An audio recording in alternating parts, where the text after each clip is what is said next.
అందరికీ నమస్కారం. Welcome to home maker Sujji. ఎలా ఉన్నారండి అందరూ? బాగున్నారు కదా? నేను కూడా చాలా చాలా బాగున్నాను. ఇవాళ సండే కదా, మా ఇంట్లో స్పెషల్ మటన్ ఫ్రై ఒకటి, కట్టి చేపల ఇగురు ఒకటి అనమాట. దాని కాంబినేషన్ రసము. మటన్ ఫ్రై ఇందాక నేను వీడియో అప్లోడ్ చేశాను కదండి. ఇప్పుడు కట్టి చేపల ఇగురు. ఈ కట్టి చేపలని పులుసు పెట్టుకుంటారు, ఇగురు పెట్టుకుంటారు. నాకైతే ఇగురు ఇష్టం. కట్టి పరుగులు అని కూడా అంటారు వీటిని. అయితే కొంచెం మసాలా ప్రిపరేషన్ ఉంటుంది దీనికి. కర్రీ కూడా పెద్దంత ప్రాసెస్ కాదు, చాలా ఈజీగా ఉంటుంది. కానీ కొంచెం జాగ్రత్తగా వండాలంతే, ఎందుకంటే చేప ముక్కలు విడిపోకుండా ఉండాలి కాబట్టి.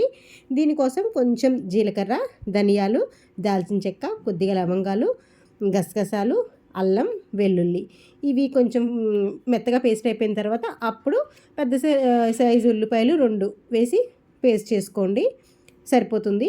ఈ మసాలా అంతా ప్రిపేర్ చేసుకున్న తర్వాత కొంచెం ఆయిల్ వేసి, ఆయిల్లో కొద్దిగా ఒక 4 పచ్చిమిరపకాయలు, కరివేపాకు వేసి జస్ట్ ఒక 2 సెకండ్స్ అలా ఫ్రై అయిపోయిన తర్వాత మనం ఆల్రెడీ మసాలా ప్రిపేర్ చేసి పెట్టుకున్నాం కదండి.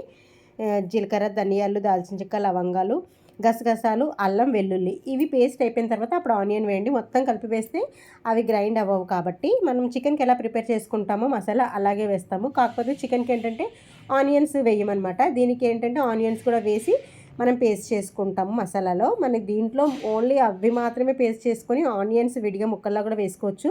నాకైతే ఇలా అయితేనే కూర టేస్ట్ అనిపిస్తుంది. ఈ మసాలాల్లో మనం ఉల్లిపాయలు వేసుకుని మెత్తని పేస్ట్లా చేసుకున్నాం కదా, ఈ మసాలా అంతా ఇందులో వేసేసుకోవాలి. ఆయిల్లో వేసేసుకొని కొంచెం పసుపు వేసి ఫ్రై అవ్వనివ్వండి. సిమ్లో పెట్టి కొంచెం ఉల్లిపాయ వేసాం కదా, పచ్చివాసన అంతా పోయేంత వరకు ఫ్రై చేసుకుంటే సరిపోతుంది. హై ఫ్లేమ్ మాత్రం పెడితే తొందరగా మాడిపోతుంది అనమాట, ఫ్రై అవ్వదు. ఇదిగోండి, చేపలు కూడా నీట్గా ఉప్పు పసుపు వేసి నీట్గా అయితే వాష్ చేసేసి పక్కన పెట్టేసుకున్నాను. ఉప్పు పసుపు వేయటం వల్ల ఏంటంటే నీసు వాసన రాదు, దాంట్లో ఉన్న జిగురు పోతుంది ఉప్పు వల్ల.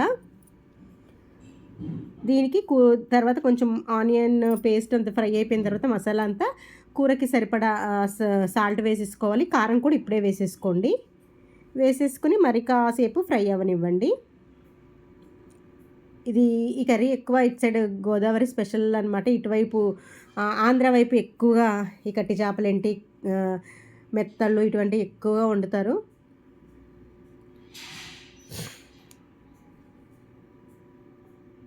గోదావరి స్పెషల్స్లో ఇదొకటి అనమాట. దీంట్లో ఎండి కూడా నేను చాలాసార్లు నా ఛానల్లో పోస్ట్ చేశాను వీడియో. ఎండి పరిగెలు కూడా చేశాను. ఇవి కొంచెం మనం సాల్ట్ కారం వేసాం కదండి, అవి ఫ్రై అయిపోయిన తర్వాత చూడండి ఇలా అడుగంటుతుంది. ఆయిల్ కూడా రిలీజ్ అయింది కదండి. ఇలా అడుగంటుతున్నప్పుడే కొద్దిగా వాటర్ వేసుకోండి. వాటర్ చాలా తక్కువ వేసుకుని ఆ కూర మగ్గించుకుంటే బాగుంటుంది. వాటర్ ఎక్కువ వేసేస్తే కూర అంత టేస్ట్ ఉండదండి.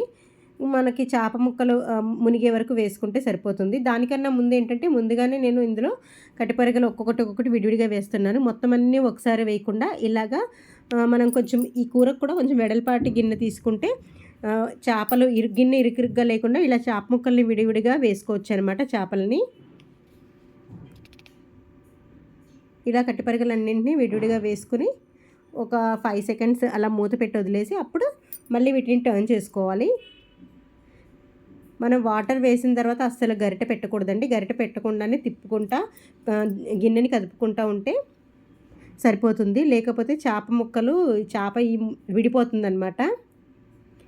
చూసారా, మొత్తం అన్నింటినీ ఒక్కొక్కటిగా ఇలా వేసుకొని మూత పెట్టుకొని వదిలేస్తున్నాను. 5 మినిట్స్ తర్వాత కొంచెం ఒకవైపు ఫ్రై అయిపోయి ఉంటుంది కాబట్టి కొంచెం మసాలా ఆయిల్ అన్నీ పట్టుకుని ఉంటుంది కాబట్టి ఇంకోవైపు అయితే టర్న్ చేసుకుంటున్నాను. ఇలా మొత్తం అన్నింటినీ టర్న్ చేసుకుని ఇంకొక 5 మినిట్స్ మూత పెట్టేసి వదిలేయాలి. వాటర్ వేసిన తర్వాత అసలు గరిటె పెడితే ఇప్పటికే చూసారా చేప అంతా విడిపోతూ ఉంది. కట్టిపరగలు ఎప్పుడు అంతేనండి, మెత్తల్లో ఒకటి చాలా జాగ్రత్తగా వండాలి. ఈ వండే ప్రాసెస్ ఈజీగానే ఉంటుంది కానీ చేప ముక్కలు విడిపోకుండా చూసుకుంటే సరిపోతుంది. హై ఫ్లేమ్ పెట్టకుండా లో ఫ్లేమ్లోనే ఉడికించుకుంటే మంచిదన్నమాట. చూసారు కదా, ఇలా మొత్తం అన్నింటినీ టర్న్ చేసుకున్నాను చేప ముక్కలన్నింటినీ. తర్వాత ఇంకొక 5 మినిట్స్ 2 మినిట్స్ అలా మూత పెట్టేసి వదిలేసి తర్వాత మూత తీసి ఒక హాఫ్ గ్లాస్ మాత్రమే వాటర్ వేయండి. అంటే ముక్కలు మునిగేలాగా, వాటర్ ఎక్కువ అస్సలు వేయొద్దు అనమాట. వాటర్ ఎక్కువ వేస్తే మొత్తం పేస్ట్లా అయిపోతాయి ఇంకా చేపలంతే. ఇదిగోండి ఇలా కొంచెం వాటర్ వేసి హై ఫ్లేమ్లో ఒక 10 మినిట్స్ పెట్టేసి తర్వాత లో ఫ్లేమ్లో ఉంచేసాను. గరిట పెట్టి తిప్పకుండా మనం ఇలా గిన్నెని కదుపుకుంటూ ఉండాలన్నమాట. ఇదిగోండి ఇలా ఒక 10 మినిట్స్ హై ఫ్లేమ్లోనే ఉంచాను కదా, ఇదిగోండి ఇలా కదుపుతా చేసుకోవాలి.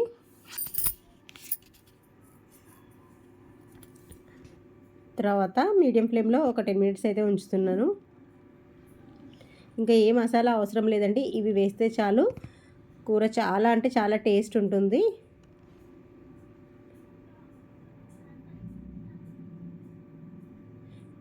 ఇలా కొంచెం సేపు ఉడికించుకున్న తర్వాత మూత పెట్టి ఇంకా సిమ్లో ఉంచేయండి.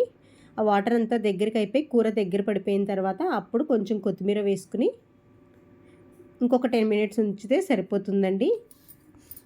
కట్టి చేపల ఇగురు అయితే రెడీ అయిపోతుంది.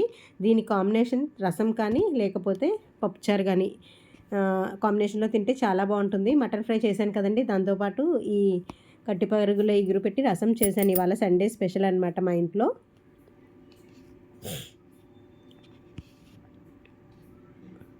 మటన్ ఫ్రై కూడా చాలా అంటే చాలా బాగా కుదిరిందండి. ఒక్కసారి ట్రై చేసి తర్వాత నాకు కామెంట్ చేయండి, మీకే అర్థమవుతుంది. చికెన్ ఫ్రై ఎంత ఈజీగా చేయొచ్చు, మటన్ ఫ్రైని కూడా అదే ప్రాసెస్లో చేసుకోవచ్చు అనమాట. వీడియో చూడని వాళ్ళు ఉంటే నేను ఇందాకే పోస్ట్ చేశాను, ఒకసారి చూడండి. అంతేనండి, కొత్తిమీర వేసేసి ఇంకో 10 మినిట్స్ అయితే వదిలేస్తున్నాను. కొంచెం కూర దగ్గర పడిన తర్వాత స్టవ్ ఆఫ్ చేయడమే. కట్టి పరుగుల ఇగురు రెడీ అయిపోయినట్టే. చూసారా, చూడ్డానికే ఎంత బాగుందో, టేస్ట్ కూడా అంతే బాగుందండి. చాలా అంటే చాలా టేస్ట్ ఉంది. ఇవాల్టి వీడియో ఇంతే. వీడియో మీ అందరికీ నచ్చిందని అనుకుంటున్నాను. వీడియో నచ్చితే లైక్ చేయండి, షేర్ చేయండి, సబ్స్క్రైబ్ చేయండి. హోమ్ మేకర్ సుజ్జి ఛానల్ని ఫాలో అవ్వండి. Thanks for watching. Bye bye.